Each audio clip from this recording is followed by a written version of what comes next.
Friends, ఈరోజు మనం ఒక సిస్టర్ వచ్చేసి మనకి నిన్న పెట్టిన వీడియోకి కామెంట్ చేశారు.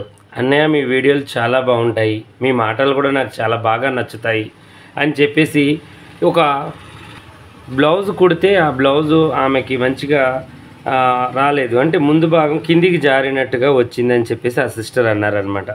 ఆ సిస్టరు ఫస్ట్ ఏమన్నారు అంటే, మీ మాటలు మీ వీడియోలు బాగా నచ్చుతాయి అన్నందుకు నా మనస్ఫూర్తిగా నేను కృతజ్ఞతలు చెప్తున్నానమ్మా. ఎక్కువగా మీలాంటి వాళ్ళు చాలామంది మన ఛానల్లో ఉన్నారు. మా మాటలు నచ్చేవాళ్ళు, మమ్మల్ని నచ్చేవాళ్ళు చాలామంది ఉన్నారు. ఆ యొక్క దేవుడు ఇచ్చిన ఈ బంధాన్ని నేను ఎప్పుడు మంచి పనికే వాడాలని, మంచిగా ఉండాలి, మేము ఎప్పుడు క్షేమంగా ఉండాలని కోరుకుంటూ ప్రతి వీడియో తీస్తూ ఉంటానమ్మా. నేను ఎవరికైనా పని నేర్పించేటప్పుడు నా యూట్యూబ్ ఛానల్లో మా ఇంట్లో మనుషులకు నేర్పిస్తున్నాను. వాళ్ళకి ఈ ప్రాబ్లం మళ్ళీ ఫేస్ చేయొద్దు, వాళ్ళు బయటికి వెళ్ళి ఎక్కడ కూడా చేయి చాపి పని అడగొద్దు, ఏదైనా నా ఛానల్లో దొరకాలి అనేదే నా తపన అనమాట. ప్రతి ఒక్కళ్ళకు కూడా నేను అదే చెప్తాను. ఫస్ట్ పని నేర్చుకోండి. పని ఏంటి అంటే చాలా ముఖ్యమైనది. టైం వేస్ట్ పనులు అస్సలు చేయొద్దు. నేను చాలామందిని చూశానండి, అనకూడదు, అంతా సిస్టర్ లాంటి వాళ్ళైనా వీళ్ళైనా నా సిస్టర్సే. కాకపోతే ఏంటి అంటే వ్యవహారాలకి, షాపింగ్లకి, పెళ్ళిళ్ళకి, పేరెంటాలకి అటు ఇటు పోవడం ఎక్కువ అనమాట. బాగా డబ్బులు ఖర్చు పెట్టడం, ప్రతిదీ కూడా ఆడంబరాలకు పోవడం. వాళ్ళు అది తెచ్చుకున్నారు, వీళ్ళు ఇది తెచ్చుకున్నారు, నేను కూడా అలా పోవాలి అని చెప్పేసి అప్పులు చేసుకోవడం, ఇంట్లో భర్తని ఇబ్బంది పెట్టడం, ఇలాంటి చిన్న చిన్న పనులు చేస్తూ ఉంటారనమాట. ఈ పనుల వల్ల ఏమవుతుందంటే చాలా సఫర్ కావడం, ఇంట్లో వాళ్ళు మీకు ఇబ్బందులు కావడం, ఇలాంటివి జరుగుతూ ఉంటాయి. అయితే అలాంటిది కాకుండా నేను ఏదైతే క్లాస్ స్టార్ట్ చేశానో ఆ పని మంచిగా మీరు నేర్చుకొని ఈజీగా, అంటే మిషను ఇంట్లో కూర్చొని కూడా ఒక 2-3 జాకెట్లు కుట్టుకోవచ్చు అనే విధంగా నేను ప్రతి వీడియో కూడా తీస్తూ ఉంటాను. అది కూడా 100% మీకు రావాలనే ఒక మంచి కోరికతోనే తీస్తూ ఉంటాను అనమాట. కానీ మీరందరూ కూడా మంచి కామెంట్ చేస్తుంటారు, మంచిగా నాతో మాట్లాడుతూ ఉంటారు. మీ కామెంట్ ఏంటి అంటే, నాతో మాట్లాడినంత నేను ఎప్పుడు చదువుతూ ఆనందిస్తూ ఉంటానన్నమాట. మా ఇంట్లో పిల్లలు, వాళ్ళ పిల్లలు వీళ్ళందరూ చదువుతూ ఉంటే ఇంగ్లీష్ కామెంట్స్ ఎక్కువగా చదవలేనండి, కొంచెం చదువుతాను, మరీ ఎక్కువగా రాదు. తెలుగు కామెంట్ అయితే బాగా చదువుతాను, వాళ్ళతో చదివిస్తాను నేను. ఇలా ఏంటి అంటే ఏం పెట్టారు వీళ్ళు అని చెప్పేసి నేను అడుగుతూ ఉంటాను, వాళ్ళు చెప్తూ ఉంటారు. అలాగే నిన్న ఆ సిస్టర్ పెట్టిన కామెంట్ నాకు చాలా బాగా నచ్చింది. అంటే ఆ నచ్చినందుకు నేను తొందరగా వీడియో పెడుతున్నానని మళ్ళీ ఎప్పటి నుంచో కామెంట్ చేసేవాళ్ళు తప్పుగా అనుకోవద్దు. కాకపోతే అసలు అది కూడా నేను తీయాలి అనుకుంటున్నాను ఈ మధ్యకాలంలో. అసలు ముందు భాగం అంటే చెస్ట్ భాగం ఎందుకు కిందికి జారుతుంది, ప్రాబ్లం ఏంటి, కుట్టిన తర్వాత ఇలా కిందికి ఉన్నట్టుగా, అంటే బ్లౌజ్ ఇలా కిందికి ఉన్నట్టుగా, ఈ షోల్డర్ ఏమో ఇలా ఉంటుంది, ఈ చెస్ట్ ఏమో ఇలా ఉంటుందన్నమాట. అంటే వెనక భాగం కన్నా ముందు భాగం కిందికి ఇలా అణిగిపోయి ఉంటుందన్నమాట. అది ఎక్కువగా ఎవరికి వస్తుంది, ఎందుకు వస్తుంది అనే దాని గురించి ఈరోజు నేను చెప్తాను. అది కటింగ్లో ప్రాబ్లమో, స్టిచ్చింగ్లో ప్రాబ్లమో మీరు చక్కగా విని చేసుకోండి, ఓకేనా? అయితే ఇప్పుడు బ్లౌజ్ అంతా కుట్టిన తర్వాత అలా వస్తుంది అంటే దాని యొక్క ప్రాబ్లం ఏంటి అంటే, మనం ఒకటి బ్లౌజ్ చెస్ట్ కిందికి జారుతుంది అంటే ఒకటి లూజ్ కావడం వల్ల, అంటే ముందు భాగం ఎక్కువగా లూజ్ పెట్టినా, ఈ ఒక పొడవు ఎక్కువగా పెట్టిన, అంటే ఫస్ట్ లూజ్ పెట్టడం వల్ల ఏమవుతుందంటే ఈ ఫ్రంట్ పార్ట్ లూజ్ అయిపోయి బాగా ఈ ముందు ఏలాడబడ్డట్టుగా కిందికి జారిపోతుంది ఒకటి.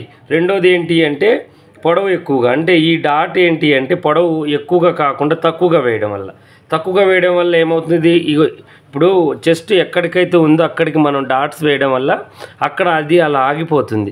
అలా కాకుండా మనం కిందికి వేసామనుకోండి, ఇప్పుడు ఇక్కడ ఉండాల్సిన చెస్ట్ ఇక్కడికి జారినట్టుగా గలీజ్గా కనబడుతుంది అనమాట. అందువల్ల మనం ఇది కూడా డాట్ వేసేటప్పుడు వాళ్ళకి పైనుంచి ఎంత ఉంది, మనకి ఇది మినిమం ఎంత ఉండాలి, ఎంత ఉంటే బాగుంటుంది అని చెప్పేసి మీరు లేడీసే కాబట్టి మాలాంటి వాళ్ళైతే ఈ కొలత తీసుకోలేము, మీరు తీసుకోవచ్చు. ఇప్పుడు ముందు చెస్ట్ భాగం ఇలా తీసుకోండి, చూడండి, ఇలా 11 ఉంది అంటే ఏమో 10 పెట్టాలో ఏమో, నేను 11 పెట్టాను అన్నట్టుగా ఆలోచన రావాలి మీకు. ఏమో 10 పెట్టాలి అంటే మనం ఏం చేయాలి, ఇక్కడ కొంచెం తగ్గించాలి, ఈ డాట్ కొంచెం పెంచాలి, అప్పుడు మనకి చెస్ట్ కిందికి జరగకుండా ఉంటుంది. ఎక్కువగా కిందికి జారే ప్రాబ్లం ఉంది అంటే చెస్ట్ ఎక్కువగా ఉండడం వల్లనే ఆ ప్రాబ్లం అనేది వస్తుందన్నమాట. ఎక్కువగా ఉన్న సిస్టర్స్కి ఏమవుతుందంటే ముందు ప్లేస్ సరిపోకపోయినా ముందు ఎక్కువగా పెట్టినా కూడా ఈ ముందుకు ఇలా కింద పడ్డట్టుగా ఇలా కిందికి చూపిస్తూ ఉంటుంది. ఈ షేప్ అనేది నేను చాలామందిని చూశాను, ఇలా చూపిస్తూ ఉంటుంది అనమాట. మంచిగా అనిపించదు, మొత్తం బాగుంటుంది కానీ ముందు భాగం వచ్చేసరికి కిందికి ఇలా అనిపిస్తుంటుంది, స్ట్రైట్గా ఇలా ఉండదన్నమాట. అలా ఉన్నప్పుడు ఆ బ్లౌజ్ తొడగబుద్ధి కాదు, కస్టమర్కి ఇబ్బందిగానే ఉంటుంది, మన కుట్టిన వాళ్ళకు కూడా ప్రాబ్లం ఏందో అర్థం కాదనమాట. ఇప్పుడు ఎక్కువగా లూజ్ కావడం వల్ల, ఇంకోటి ఎక్కువగా టైట్ కావడం వల్ల కూడా ఇక్కడ ప్లేస్ చాలాక ఏమవుతుందంటే దాని ప్రభావం మొత్తం వెనక పార్ట్ మీద పడి ఇలా గుంజకొస్తుంది. ఇలా గుంజకొచ్చి ఈ పార్ట్ అనేది ఇలా కిందికి పోతుంది అనమాట. ఇవి కూడా చాలా బ్లౌజులు నేను నా దగ్గరకు వచ్చిన ఆది బ్లౌజులు చూశాను, ఇలాగే గీట్లు పడి ఉంటాయి. ఇలాగే గీట్లు పడి ఇక ఎక్కువ ఇలాగే ఉంటాయి అన్నమాట. అది చూడగానే అర్థమైపోతుంది నాకు ఈ చెస్ట్ భాగం ఎక్కువైపోయి టైట్ ఉండి ముందు భాగం ఇలా జరుగుతుందని చెప్పేసి నేను ఆటోమేటిక్గా అప్పుడు కొంచెం లూజ్ చేయడానికి ట్రై చేస్తానన్నమాట. అదొకటి. ఇంకొకటి ఏంటి అంటే మూడోది ఏంటి అంటే కప్పు పొడవు బాగా పెంచుతాం మనం. కప్పు చూడండి, ఇప్పుడు మినిమం ఎవరైనా కూడా ఇంతకుముందు 12.5, 13 తొడిగేవారు, కానీ ఇప్పుడు అలా కాదు. ఇప్పుడు ఏం చేస్తున్నారు, 15 తొడుగుతున్నారు, నెక్ కూడా కిందికి తొడుగుతున్నారు అనమాట. అలాంటి వాళ్ళకి ఏమవుతుందంటే బ్యాక్ పార్ట్ పెరిగినప్పుడు ఫ్రంట్ పార్ట్ పెంచాల్సి వస్తుంది. పెంచినప్పుడు ఏమవుతుంది మనకి, ఇప్పుడు తెలివి కల వాళ్ళైతే బ్యాక్ పెంచి ఫ్రంట్ ఇప్పుడు ఇలా తగ్గించుకుంటారు. ఇప్పుడు ఇక్కడ నేను తగ్గించాను చూడండి, ఇలా తగ్గించుకుంటే ఫ్రంట్ స్టిఫ్గా ఉంటుంది, బ్యాక్ కూడా పెరిగిన ఫీలింగ్ ఉంటుంది. అలా కాకుండా బ్యాక్తో పాటు ఫ్రంట్ కూడా పెంచామనుకోండి, పెంచినప్పుడు ఏమవుతుంది, ఇక ఆటోమేటిక్గా అది కిందికి అవుతుంది. ఇప్పుడు ఫ్రంట్ పార్ట్ కిందికి అయిపోయి ఇక కిందికి వచ్చినట్టుగా అనిపిస్తుంది అనమాట. ఇలా 3 విధాలుగా దీని యొక్క ఇది అనేది ఉంటుంది. ఒకటి, కటింగ్ చేసుకునేటప్పుడే మనం ఏం చేయాలి అంటే బ్యాక్ పార్ట్ పెంచినప్పుడు బ్యాక్ పార్ట్ 16 ఉండొచ్చు, 15 ఉండొచ్చు, 14 ఉండొచ్చు. ఒకవేళ 13 ఉండి వాళ్ళు పొట్టిగా ఉండొచ్చు, అంటే వాళ్ళకి 13 ఎక్కువ, పొట్టిగా ఉన్న వాళ్ళకి, హైట్ తక్కువగా ఉన్న సిస్టర్స్కి, వాళ్ళకు కూడా మనం బ్యాక్ పార్ట్ పెంచినప్పుడు బ్యాక్తో పాటు ఫ్రంట్ కూడా పెంచితే ఈ చెస్ట్ భాగం కూడా కిందికి వస్తుంది. అప్పుడు డాట్స్ మీరు ఎప్పుడులాగానే వేస్తారు, పెంచారు మీరు మామూలుగానే వేశారు, అప్పుడు ఏమవుతుంది, ఇక్కడ ఉండాల్సిన డాట్స్ ఇక్కడ ఉన్నాయనుకోండి, ప్లేస్ అనేది మారిపోయి అప్పుడు ఏమవుతుందంటే చెస్ట్ కిందికి కనబడుతూ ఉంటుంది అనమాట. బరువు ఎక్కువ ఉండడం ఒకటి, ఇంకోటి ఎక్కువగా లూజ్ అయినా టైట్ అయినా కప్పు పొడవైనా ఈ 4 టిప్స్ మీరు చూసుకున్నారనుకోండి, ఇక ఈ యొక్క ప్రాబ్లం అనేది రాదు. ఒకవేళ చెస్ట్ ఎక్కువగా ఉన్నది అన్న వాళ్ళకి కిందికి ఉంది అంటే మాత్రం అది టైట్ అయితే ఎక్కువగా ఉంటే కిందికి అవుతుంది. ఒకవేళ నార్మల్గా ఉండి మనం ఎక్కువగా చెస్ట్ లూజ్ పెట్టామనుకోండి బ్లౌజ్కి, అది కూడా కిందికి జారినట్టుగా ఉంటుంది. రెండోది. మూడోది ఏంటి అంటే మనం కప్పు పొడవు పెంచినప్పుడు మనం ఏం చేస్తూ ఉంటాము, ముందు భాగం కూడా పెంచుతాము. అలాంటప్పుడు కూడా ఈ ప్రాబ్లం అనేది వస్తుందన్నమాట. ఇవి చిన్నవి మనం చూసుకొని పర్ఫెక్ట్గా కరెక్ట్గా ఈ కటింగ్లు చేసుకునేటప్పుడు ఫ్రంట్ పార్ట్ వీళ్ళది ఎంత ఉంది, బ్యాక్ పార్ట్ ఎంత ఉంది, ఇది నేను బ్యాక్ పెంచినప్పుడు ఫ్రంట్ కూడా పెంచితే ఇలా పడిపోతుందేమో అన్న ఆలోచన మనకు రావాలన్నమాట. ఇప్పుడు మనిషిని చూడగానే మనకు అర్థమైపోతుంది వీళ్ళకి చెస్ట్ భాగం ఎక్కువగా ఉందా తక్కువగా ఉందా, వీళ్ళని ఏం చేయాలి, ఎలా మార్చాలి, ఎలా మారిస్తే బాగుంటుంది, ఇది మనకు తెలిసి ఉండాలన్నమాట. టైలర్గా మనం ముఖ్యంగా గుర్తుపట్టాల్సిన విషయం ఏంటి అంటే ఈ బాడీని చూసి మనం కుట్టగలగాలన్నమాట. అలా కుడితేనే బ్లౌజులు అనేవి సెట్ అవుతాయి. ఇక తర్వాతకి ఏ రిమార్క్ రాకుండా కస్టమర్ మనల్ని ఏ మాట కూడా అనకుండా చక్కగా తీసుకెళ్తారు.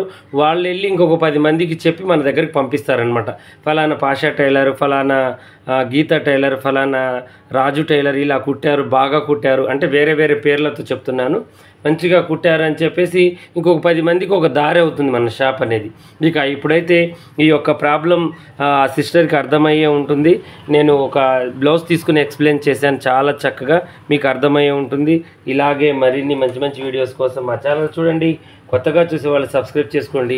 పాత వాళ్ళైనా కొత్త వాళ్ళైనా మీకు ఏదైనా డౌట్ ఉంటే కామెంట్లో అడగండి. ఎందుకంటే ఇప్పుడు ఈ సిస్టర్ అడగడం వల్లనే కదా నేను చేయాలి అనుకున్న వీడియో ఈ సిస్టర్ అడిగారు, చక్కగా నేను పెట్టాను. అంటే మీరు ఏం చేయాలనుకుంటున్నారో మాకేమర్థమైంది అన్నయ్య, మాకున్న డౌటే మేము అడుగుతాం కానీ అని మళ్ళీ మీరు ఇంకొక ప్రశ్న వేయొచ్చు. కానీ నేను అనేది ఏంటి అంటే ఇక ఇప్పుడు మీరు అడిగిన ప్రాబ్లంలు నా దగ్గర ఉండవు ప్రస్తుతానికి. నేను క్రియేట్ చేయాలి, మళ్ళీ క్లాత్ తేవాలి, దాన్ని ఉతకాలి, ఐరన్ చేయాలి, అప్పటికప్పుడు క్రియేట్ చేయాలి అనమాట. నేను ఎందుకంటే షాప్ నడిపేవాడిని కదమ్మా, ఓన్లీ యూట్యూబర్నే కాదు, నేను షాప్ కూడా నేను ఓన్గా నడుపుకుంటున్నాను. ఇది చూసుకోవాలి అది చూసుకోవాలంటే ఎలా ఉంటుంది, 2 పడవల మీద ప్రయాణం లాగా బ్యాలెన్స్గా నడుపుతున్నాను. అటు అడుగు వేయకుండా ఇటు అడుగు వేయకుండా. మీరు నాకేం చేయాలి అంటే సపోర్ట్ చేయాలి, కామెంట్ చేయాలి, లైక్ చేయాలి, షేర్ చేయాలి.